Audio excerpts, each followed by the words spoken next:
Hey guys, what's going on? My name is Edzon and welcome to the channel. On this day, I will be stating the facts, my opinions, and my experience so far using my newly bought laptop, the Acer Aspire 7. So, first things first, where did I buy the laptop?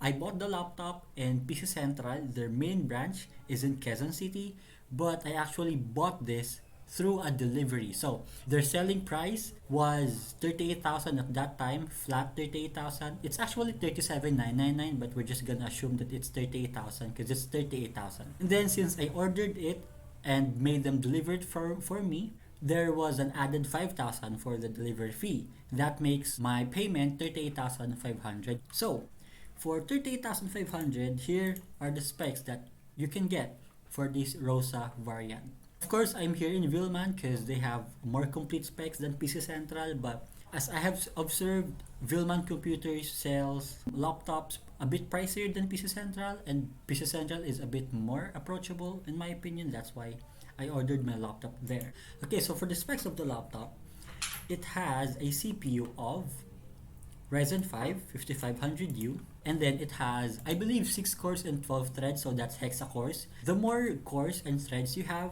the more multitasking you can do. So keep that in mind when buying a laptop. Of course, 8 gigabytes of RAM. The speed is 3200 megahertz, and you can upgrade the laptop up to 32 gigabytes. The storage is 512 gigabytes NVMe SSD. There's gonna be a con on that, but I'm gonna tell you that later.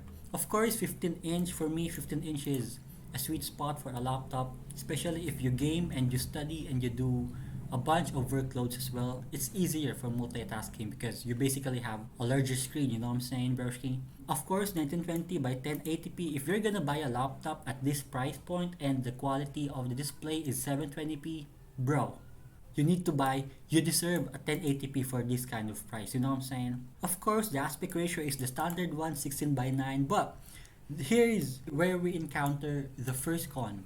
It only has 45% color gamut. Acer on its budget laptops like this Aspire 7, Aspire 5, Aspire 3, they don't really have that good of a display color quality, like the color gamut and stuff. So the colors will appear a bit more plain than other variants around the same price, but hey, I'm gonna tell you a pro a bit later, okay? So you can turn the device or you can lay the device 170 degrees. Now here's what we see, the first major pro of this laptop. As you can see, it has a dedicated GPU, 4 gig dedicated, that's GDDR6 memory, that's the 1650 rather. Don't get me wrong, we all know that 1650 is by far the lowest that Nvidia offers with 4 gig dedicated in 2022, but if you do 3D rendering, photo editing, and a bit of a gaming, bro, 1650 will suffice your needs because it's a 4 gig dedicated graphics. For me, it doesn't really have much of a difference when it comes to 1650 and the 3050 GPU because both of them only has 4 gig. So the 3050, yes, I guess it has more processing power when it comes to GPUs, but the 4 gig itself limits the 3050. So if you're gonna buy a laptop and you saw a 1650 almost the same price as the 3050, for me 1650 is the way to go. Of course, since we have an Nvidia graphics, we have all these Nvidia features right there. I'm not gonna go one by one. What I like more about this laptop is its ports. The ports has two 3.2 USB, and then a type C, and then a 2.0. So you basically have 3 USB ports and then 1 USB type C port, and that's pretty good. Of course, we have HDMI, we have LAN port. It's a complete set of ports, I'm not gonna lie. Of course, capable of Wi-Fi 6 and then dual band connectivity with 2.4 GHz and 5 GHz. Bluetooth 5.1, that's pretty fast. And then when it comes to the microphone and the audio itself, 2 built-in stereo speakers and 2 built-in microphones. Now, I'm actually using the built-in microphone of the laptop. So this is literally what it sounds like if you're using the microphone of the laptop. It is actually pretty good. About the speakers, there's 2 built-in stereo speakers, but it's not that loud. It's loud enough for me coming from a 7-year-old hardware of a laptop before I bought this one. And for me, this is already enough. But if nasanay ka sa malakas-lakas na speaker ng laptop, maybe hindi magiging magandang upgrade to sa'yo. Pero I'm telling you guys, tamang-tama na to sa magiging need nyo. Mabigat siya since we have two fans right here and we have a dedicated GPU. Meaning, kailangan mas maraming space sa loob and mas mabigat. So, that's more than 2 kilograms for you. The webcam, it's only 720 but it's pretty good. It's 60 Hz. Wala ka halos makikitang stuttering using the webcam of this unit. So, for me to be able to show you guys the performance of the 1650, I will first open the Afterburner MSI because we need it para makita yung temperature, FPS, and stuff. First, we're gonna play Valorant since a lot of Filipinos play Valorant and we all know that.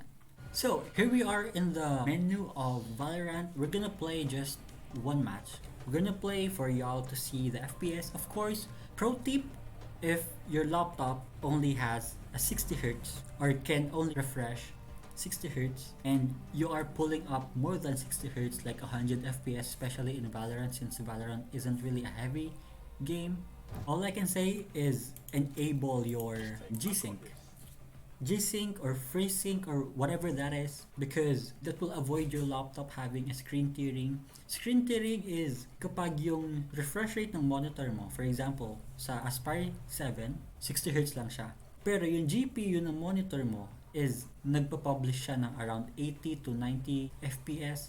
Kapag nangyayari yon, it's not healthy for your monitor. Magkakaroon ka ng screen tearing nun. Kapag ganito, you will enable G-Sync or FreeSync and then it will cap the FPS of the laptop to 60 Hz maximum. See, my FPS right now is around 59, 40, 30, pero spikes lang yan ang bumababa.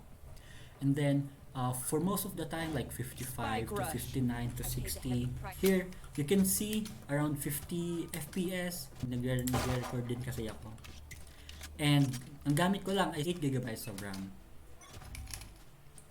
We're gonna see what we can do here. Obviously, I am not using a headset or an earphone.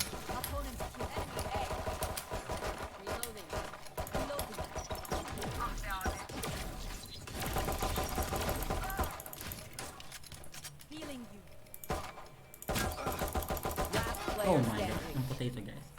As you can see, we're not passing 60 FPS and that's pretty good if you wanna have a very, very healthy duration for your laptop. Inspect the knife real quick. I don't play Valorant that much, just don't tease me because I suck at Valorant. I just started playing when I bought the laptop. I don't really know the angles, bro.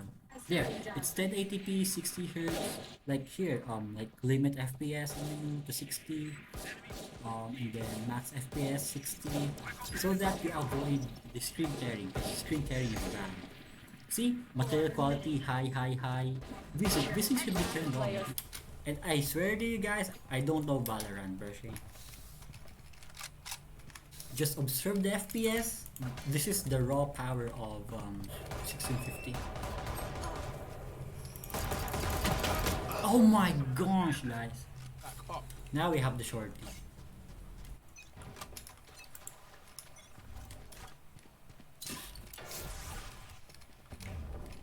Flash.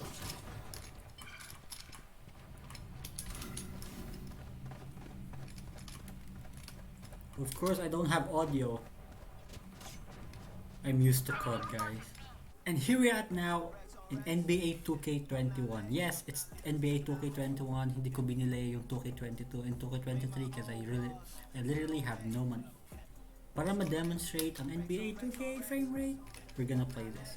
We're just gonna play with the default teams. Hindi ako nag-upgrade ng laptop, so raw lang talaga. 8GB of RAM, 12GB of SSD. Alright, David, thank you. Two experienced teams will be battling. Well, what you come to expect with experienced rosters are excellent defensive rotation, Here's the jump ball. game plan, discipline. These guys know how to play the game. Okay, we lose the jump ball, never mind. Here are the starters for Brooklyn. Joe Harris is out there with Durant. Then it's Harden. Then there's Griffin. And it's Irving in at the 2. Foul? How is that a foul? See, we are using around 7 gigabytes of RAM, and then as you all see, the GPU temperature is 57. This is the integrated GPU. This is dedicated GPU. The CPU, the Ryzen 5, the RAM usage, and of course our FPS. Hitting a step back 3. Still that. Come on, man. We got this. Only 3 points down. No! Oh my gosh. Yes. He's a good shooter from outside, but not sure from that deep. Give a screen to Curry. Give a screen to Curry. There we go. There we go. There we go. Now we're tied. There we go. I'm giving Curry a justice now. Warriors trail by 3. Outside Curry. The step back jumper is good. He's a strong mid-range shooter. Well, sometimes when you've got size, your release point is so high that you're going to get a good look no matter what. Curry's shot is good. Second, more of the shots coming from the interior. Curry passes to Green, and it's Green slamming it down. Wiggins outside for the lead. They get a bet. Outside for Curry. Takes the 3. And that one's good. Wiggins. So we see the Warriors get the win here. Some good moments throughout this one, but they hand the... Thank you, David. Great interview once again. So, there we go guys. We played Valorant, we played NBA 2K21, and as y'all see, we managed to play both of those games and having around 60 FPS, and that's pretty good. Now, about GTA 5, I think on the lowest settings, around 40 FPS is the best that you could do unless you tweak some settings, but I'm not gonna showing you guys how to tweak settings because that's not my specialty. I don't tweak stuffs, I don't know how to tweak anything. In conclusion, pros of this unit, basically it has a 1650 4GB dedicated for around 38 to 39k Philippine pesos, of course, and then the refresh rate is standard 60 fps. One of the major cons of this unit for me is basically the storage. You can upgrade the memory, the RAM, because it has one more stick into it, but if we're talking about the SSD, the internal storage, it's only capped into 512 SSD. It has no extra SSD slot, it has no HDD slot available, it's just one slot, and that one slot is already occupied by the 512. Now, there are a couple of upgrade options in your storage. You could buy a 1TB SSD and replace the 512, but that would be a hassle since the OS is already installed on the 512, so there is like more added unnecessary process or procedures if you're gonna replace the 512 stick. What am I gonna do is around 1 year later, if I'm saved up, I'm gonna buy a 1TB or 2TB external SSD. I'm not gonna buy an external HDD since it's more prone to crashes since there's a disk moving, etc. Whereas if you're buying an SSD, that's safer than an external HDD. So there, I'm gonna do like around 1 year later, I'm gonna buy an external 1TB or 2TB of SSD, external SSD that is, and I'm gonna put my files that I want to move there. And yeah, if you have any sort of questions, I will be more than willing to answer and help you guys. Just put it in the comment section below, I guess. And that's it for this video. I know it's different, and if you guys have more laptop questions, just comment down below. I'm gonna answer those stuff. And yeah, I'll see you again in the next one. Bye guys, peace. I'm out.